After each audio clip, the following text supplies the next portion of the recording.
game day. 50. Oh, the baggers are excited for it.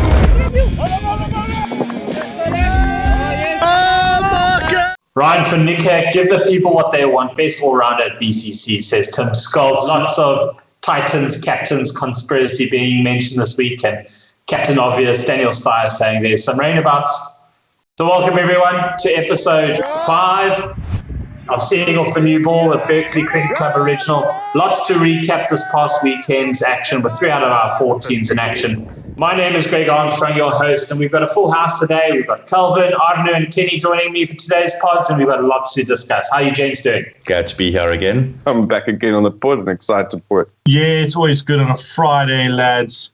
12 o'clock. Oaks are excited about the weekend. The discussion today is all about avoidance. Indeed. Calvyn, how did you get past with the bat this past weekend?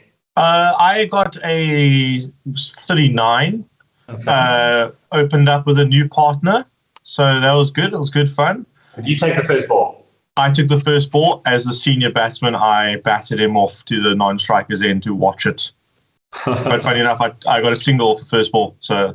Are you happy to say that you avoided the avoidance by getting 39? Yeah, 100%. Lots to discuss avoiding-wise this in the coming pod, not to give too much away. We're going to just touch on a few things with regard to the Titans. As mentioned, they weren't in action this past week with their game postponed, but James, is Elaine captain for the rest of the season? What are these conspiracy theories going about in the Titans ranks? Well, I can tell you yesterday at practice, as we're running around a little bit, and there's constant talk of a hashtag floating around. Hashtag scores out. I think the guys reckon that with what's going on at the moment, Tim might not be able to make the Tim's Titans on merit at the moment. What merit are we talking about here, James? Because I'm looking at the club stats here, and He's 8th in the club on 115 runs, second in Titans ranks to, new captain Elaine. So is this a roundabout way as a term of endearment to Scholz, or where's all the hate coming from? Well, I think the boys just love Tim. They love Tim on that side, and I think they also know that he can give it as well as he can take it from a band's perspective. And there's a loss under his belt versus, I think, Elaine not having a loss as a captain, and they're just they're very how can I say, a very spirited team when it comes to banting in the fourth. All right, James, moving on to the Thirsties. They travelled out to Peninsula Cricket Club, got into a bit of a fight over there in an attempt to defend 230. Peninsula dogged it out, taking it to the last over with 29 runs to win, needed with 1 wicket left. But the boys managed to take the last sticks with captain and walking biceps himself, Wes van Tonder, taking the last sticks. Kenny, I'll go to you first. What do you think of the game? It's always good to get the W under the belt. They showed some good comeback after the last week. Good job on biceps himself, managing to take the last stick, showing what a skipper can do. Overall, seemed like a good game. Do you guys reckon VT went and said, 29 is enough for the last over? If it was a little bit less, he might have chucked the ball to somebody else. I think it was a skipper's decision to make sure that when he bowls the last over, he's got the insurance and almost guaranteed to be the glory boy. I mean, with biceps like that, you've got to go for glory and you've got to be the glory boy, right? No, you just got to wonder. If you had fully irate. He said, "I can handle this, boys. I'll defend 3 or 29." I back my boy. Well, Calvyn, I think you just... question. I know we speak a lot about hashtag Tim Scholz out, but has Wesley not captain 2 and 1-2? Oh, I think there's also a little bit of conspiracy in captains on that side. Seems the spice is spreading. I think we're going to have to fact check that for sure. I mean, especially when it comes to Wes VT's wicket-taking exploits. I mean, 4 wickets for him on the day. I think, Calvyn, with your nice words, I think you just bought yourself a free valuation through Tyson. But boys, massive innings by our very own Admire. Nervous 90s, out on 97. Run on! Yes, Admire! top stuff, Ed Meyer! Nervous 90s, hey? First one we're going to talk about this weekend. The 90s do get to you. I mean, it's one of those weird ones where you're in, the only way you can get out is you get yourself out, so the nerves get to you. You don't want to hang around in the 90s for too long because then you overthink everything.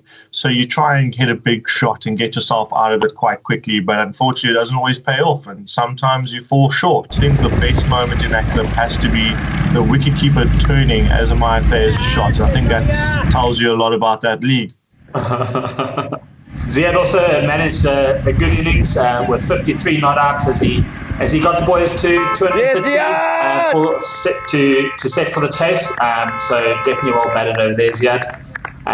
But coming back to the nervous 90s, what do you gents think is the biggest milestone with bat in hand? Is it getting off the mark? Is it getting into your 40s, 90s?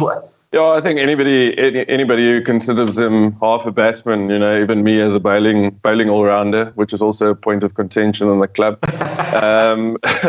You want to get to the big scores with the level of bants in the BCC. You definitely just want to get off the mark first, right? Like I'm more nervous when I'm still not off the mark than I am in the 40s. So that's just from my perspective. I would definitely agree with you, Arno. I think getting off the mark is the most important run you'll ever make for the BCC.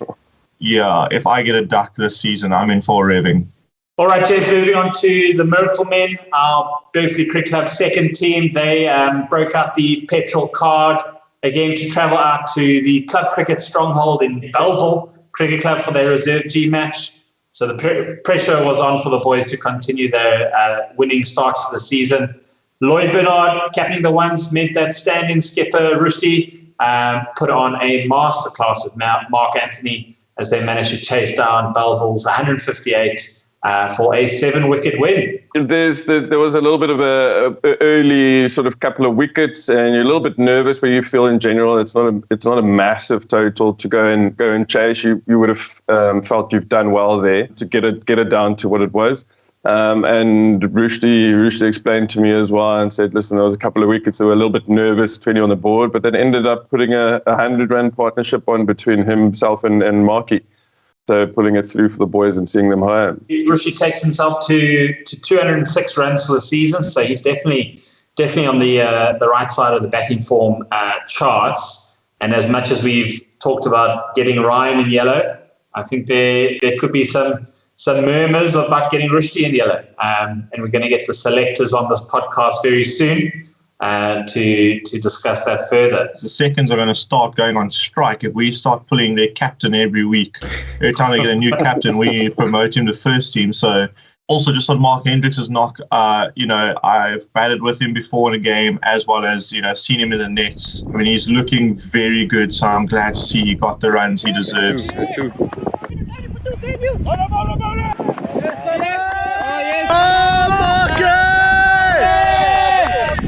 Lekker, buddy!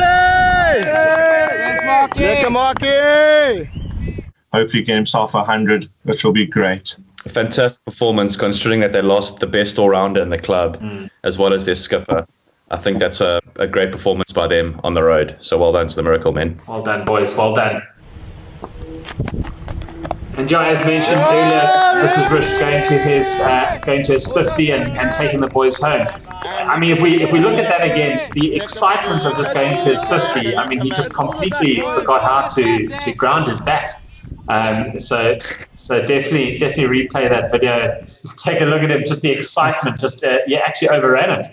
Another thing to note there is his batting partner was definitely out for a man-cad there. He's definitely looking to get man-cadded. Yeah, he obviously didn't watch last week's podcast. And we've got our reporter on the ground, Arno, who just got a few words with Rushdie. Lekker Rush, so another good weekend for you. If I'm not mistaken, you're second leading run scorer in the club at the moment, just behind Aiden, who we just had an interview with as well. Talk to us about the weekend, the knock.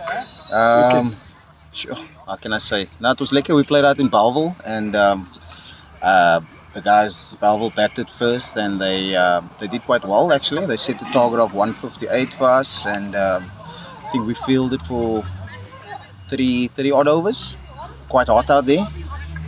We went into bat, lost a couple of quick wickets, and then myself and Marky, we just had to stabilize and see the boys home, and that's what we did. Yeah, good knock from Marky as well. So both of you, do you have any idea what the partnership was between the two of you? I think I came in there and we had could be about not even 20 or so, could be 20. So I think the partnership was just about over 100, Nice. 110 or something like that. So Lekker, man. But well done on the weekend, and we look forward to hearing from you when you reach that ton mark as well. Eh? one day, yes. Cheers, Roos. Thanks, guys. Yeah, lekker to see the band. They're always a big smile from Rushdie. And what we've come to know, the funny thing is, you'll ask him about his performance, and true to skipper form, they'll chat about everything except his performance at the end of the day. Always lucky to see the Oak with a smile on his face, and happy to be in the role that he's playing at the moment as a skipper every now and again.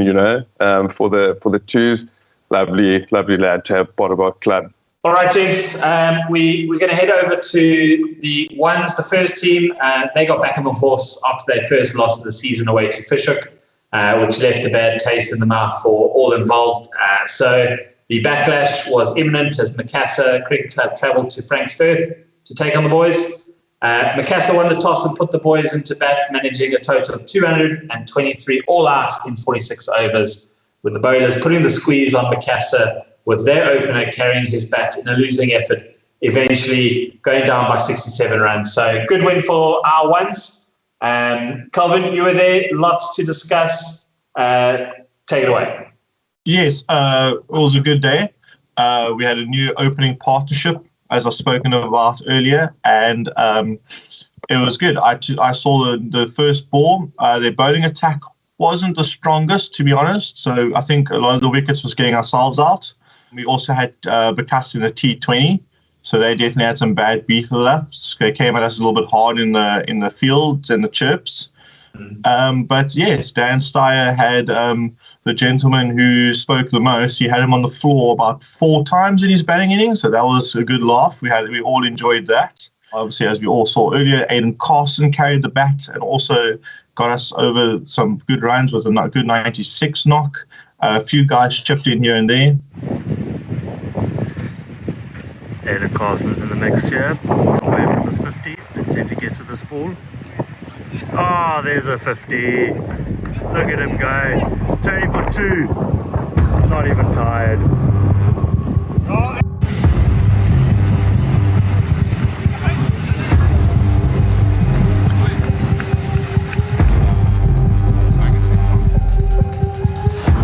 So he had a good mature knock. I batted with him for the beginning of it, and he took his time. I think the only mistake he made of the day was when he was on 96. I think he was off celebrating before the ball came, and then left us all on the sidelines awkwardly having to walk away. I mean, look at that energy of the boys on the sidelines, just like something's happening. We all know it's happening. Oh, the baggers are excited for it.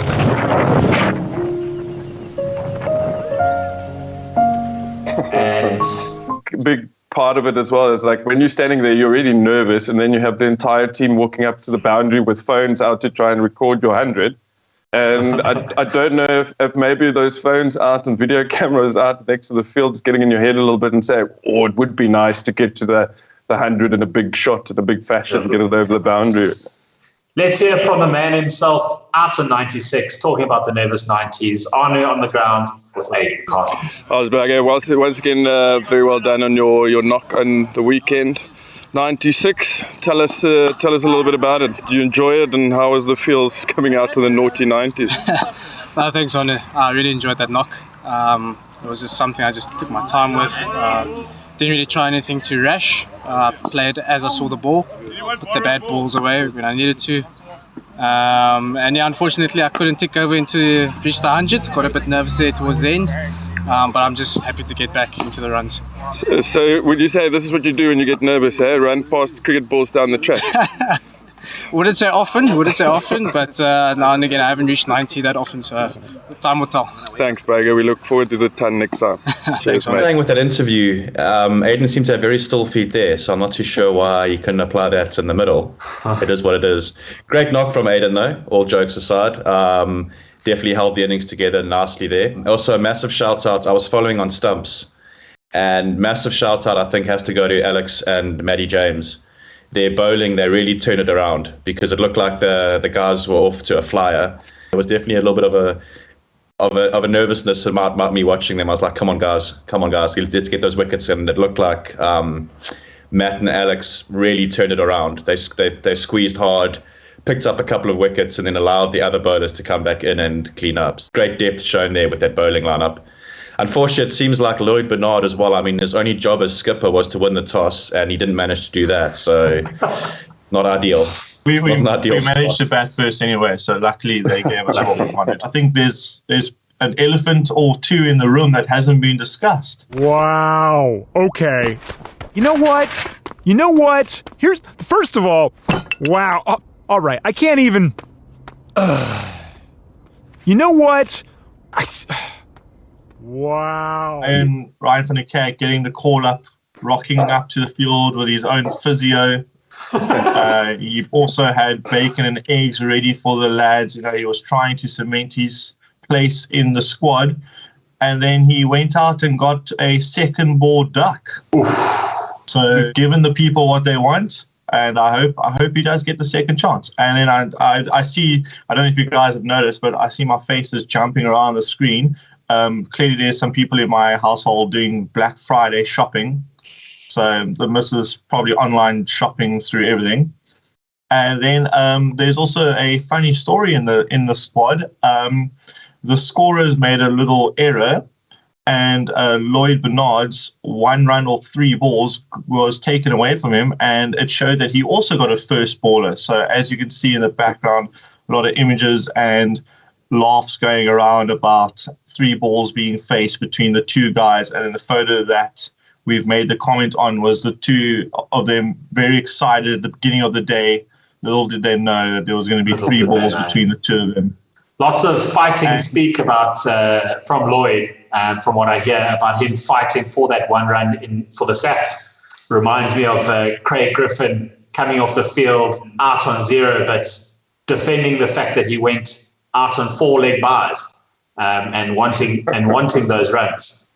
So lots of fighting chat from Lloyd Bernard there. But big performances all around from that bowling unit. I mean, as Kenny, as you said, following it on stumps, the boys had a bit of a shaky start, if I'm not mistaken, with conceding about 40 runs in the first 5 overs. But no, brought it back nicely. Lloyd Bernard eventually coming back, getting 3 sticks. Lloyd Williams getting 3 sticks. Good shout out to Alex and Matthew James. And a bit of fiery Daniel Steyer at the top of the innings there. So good all-round performance from the boys. I mean, 30 runs for the last 7 wickets will leave a bad taste in the selectors' mouths, but that was all in the quest for quick runs. So how it went down in real life, not according to Lloyd Bernard, is he went for 40 runs in 3 overs, and then obviously they came out wanting to get off to a great start. But when you open the bowling, and I know Arno's been in this situation many times, with Dan Steyer on the other end, unfortunately, you are the bowler they're going to go for because they can't get many runs off Dan Steyer's end, so they go for the bowler on the other end. The other end, unfortunately, being Lloyd Bernard. So he was going at about 6-4, and he then got a top edge. He finally got his man. He got his number, and unfortunately... I won't mention names, but someone at point let it go. Someone else has got to take over that role, get themselves in. That's out. Oh, he dropped it. I don't believe it. That's unbelievable. He was throwing it up. He thought he had it. It was a little lollipop. Let it fall straight through his fingers. But then eventually, last ball of his spell, he got the LBW we all wanted. The guy was on one knee trying to sweep him over square leg, and he got the LBW. I think he said to himself, I'm going to end on a good note. Pulled himself off. We were all like, oh, okay, that was a bit of an early call. When he saw a batsman whose pads weren't even on the right way, he was maybe wearing left-handed gloves as a right-hander, he brought himself back on very quickly to get his last 2 sticks in 1 over. So well done. Got himself 3 wickets. I think he played the game of being a skipper very well, knew when to take himself off and knew when to bring himself back on. You know, some would say that's him going for glory. I say it's just good skippering. That's good captaincy. Oh, listen, Lloyd being one of my best mates, there's a lot of bands going around, and especially with both of us sort of gunning for that opening spot in the ones. I was at the field, but just as he was bowling and I saw he's taking a bit of tap, looked at the Stumps app, and there was one point where the economy was 11.3, I think. And then as the competitor for that spot, obviously I had to take a screenshot of that I have in my pocket. So any time I get a chirp again for economy rates or being slogged a bit, I have that one in the pocket to send through to Lloyd and say, listen, enough from me. That's one thing, Arno, when you're sitting in the pub and you cheersing your fellow bowlers when they're taking wickets, you always seem to be cheersing your economy rate. Which you always do seem to keep as a feather in your cap, which I mean, as we can see, is important in this outfit. Cool, lads. So that's it for this week. That's a wrap. Last little bit before we leave, gents, who's your best batter of the week? Yeah, for me, it's going to be Aiden. He's really stepped up in that role, leading run scorer in the club as well, and just really playing that role for us in the ones. So definitely Aiden for me. Yep, going to have to go with Aiden as well. It looked like a really mature, measured knock. Lots of singles and twos and quick running and stuff like that, which shows some good, intelligent batting. It's a tricky one. I know everyone scored runs in their different positions. Obviously, the guys in the seconds having to come in when the 2 wickets down. I'd admire carrying the thirds, but I'm going to have to go with Aiden. I think a first 1D 96 is always a big one, so I'm going to have to go with Aiden as well. Or admire tough crowd, I'm going to go with you with the top score of the weekend at 97, getting that Thirsties win for the boys. Gents, we're going to go best bowler of the week. Quite a few to choose from. Oh, it's a tough one for me, but I think Dan. You don't really want to be speaking too highly, trying to get back into the team, I think. Yeah, I think so. But Dan Styres really, for me, has stepped up. Not necessarily always in the top part of the wicket, but he's just really played a very consistent role for the ones over the last couple of weeks. So maybe not specifically, just referring to the best bowler for this week, but Dan Styres really stepped up in that role of being like that senior, consistent bowler for the ones, and just want to acknowledge him. Yeah. Tip of the spear type of things. It's tricky. I didn't get to see the results from the other side with bowlers, but my personal opinion for being at the field, I have to go with Matt James.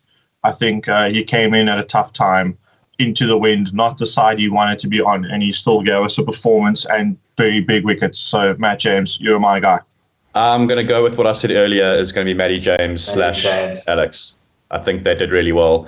And just a side note for the rest of the teams, if you get stumps, we can comment more on your performances, because then I can follow them far more easily. Also, footage of bowlers would be premium because, as you can see from our socials, very batting heavy. My guy, I'm gonna stand behind the walking biceps himself, Wes Van Tondo, with 4 sticks over the weekend. And James, lastly, shout out very quickly your team of the week. Oh, for me, it's always going to be the ones, especially after a little bit of a loss last week and losing a couple of players due to injury and family responsibilities. It's a good win coming back from a bad loss. So I'm going to have to go with the Miracle Men, 6/5 in a row, still to be confirmed on how many wins they've got in a row, but lots of bonus points there. And same thing as what Arno said about the first, they also lost their skipper and the best all-round in the club, and they still got the win very comfortably. So hats off to Miracle Men from our side. Yeah, I'm going to have to agree with Kenny on that one. I also think it's the seconds. Go for it. Again. Okay, cool. I have to agree with Kenny. I think the twos deserve it. I think losing their skipper and top run scorer, and still being able to pull off the win, I think it goes to the twos. I'm going to disagree with all 3 of you, gents. I think the Thirsties is my team of the week. Travelling out to Peninsula, tough away trip. Admire on 97. Biceps, 4 sticks. That match did go down to the wire, but the boys did enough. So the Thirsties, you get my mention for team of the week. Gents, let us know your thoughts on how the podcast went, and even if it is just telling us what the weather forecast is, Daniel Stein, then leave a comment, drop a like, send this to your mother, send this to your father.